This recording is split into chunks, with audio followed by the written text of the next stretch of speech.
Considering the seriousness of the situation in Italy right now, I would like to give the floor to my colleague, Francesca Donato from Italy. Thank you. Thank you very much, Christian.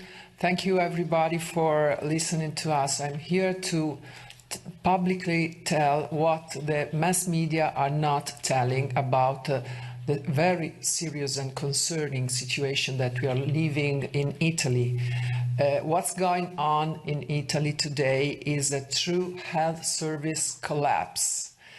We are witnessing increasing of hospitalizations all over the country.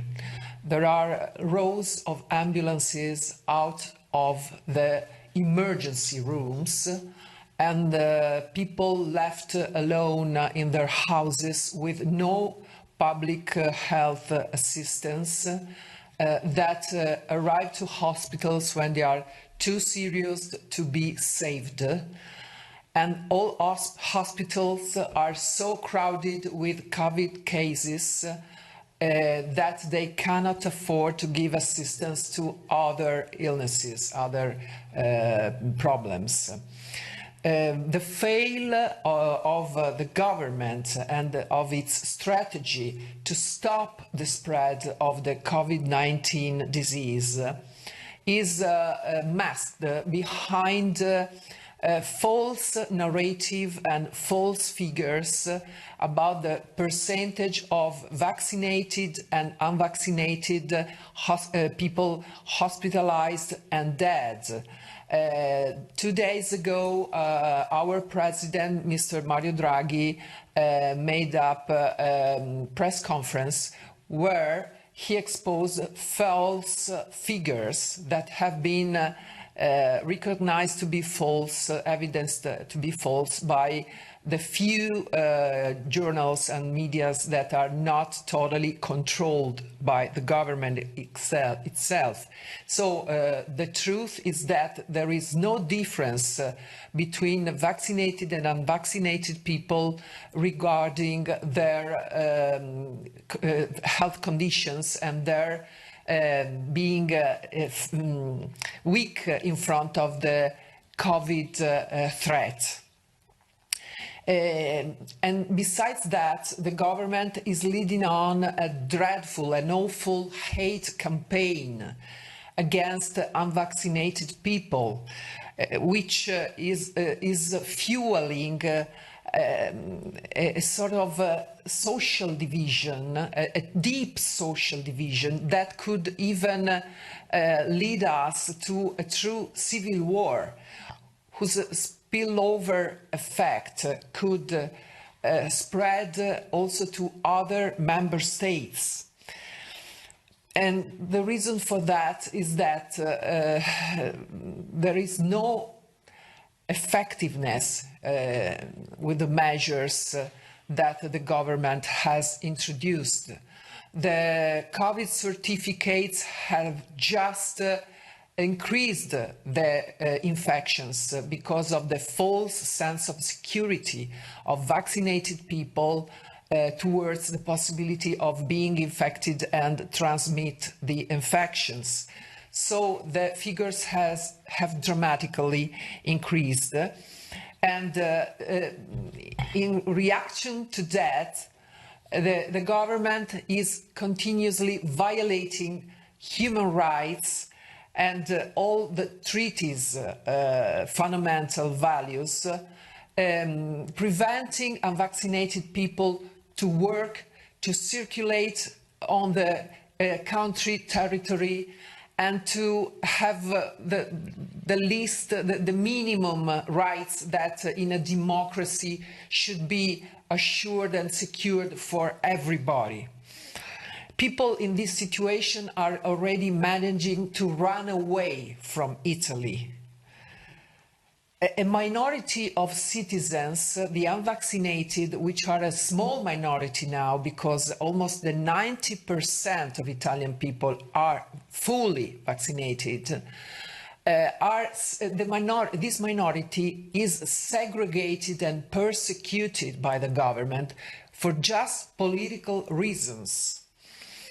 And I wonder how the EU institution can go on being indifferent to all of that. While one of the most important democracies and countries of the European Union is living this dreadful situation.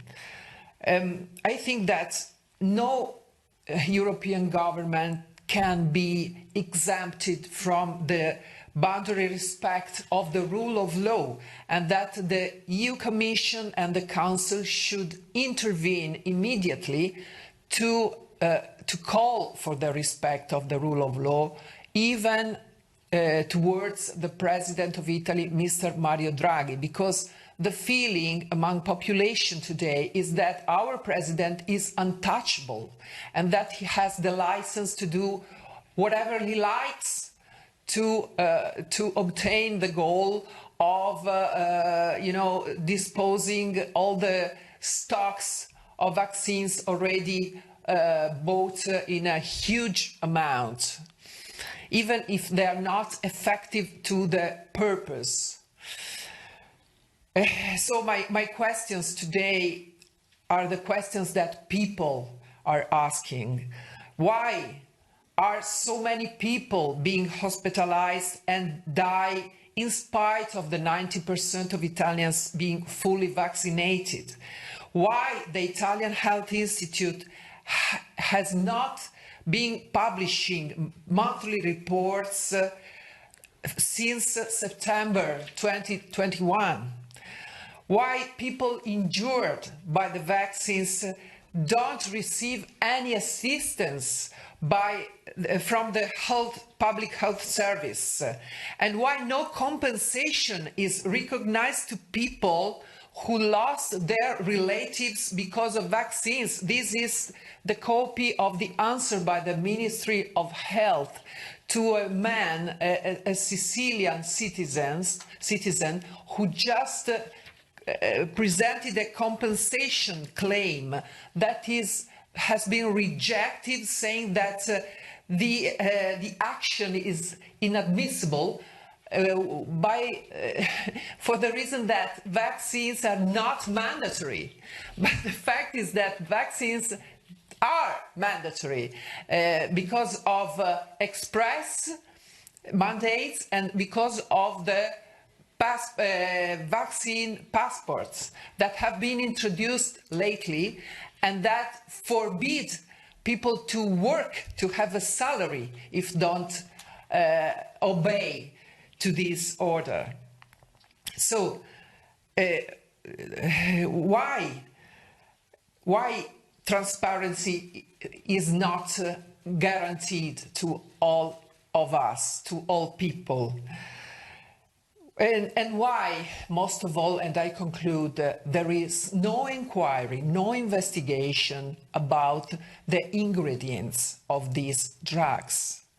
Because we witness on the social media the circulation of strange theories saying that ingredients of these vaccines are also something that shouldn't be there.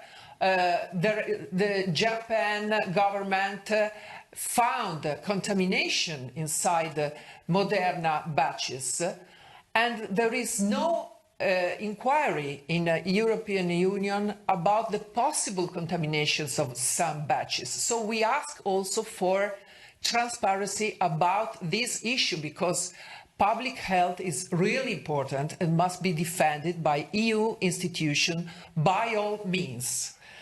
Please listen to my call and help Italian people to have proportionate and respectful measures in Italy too. Thank you very much.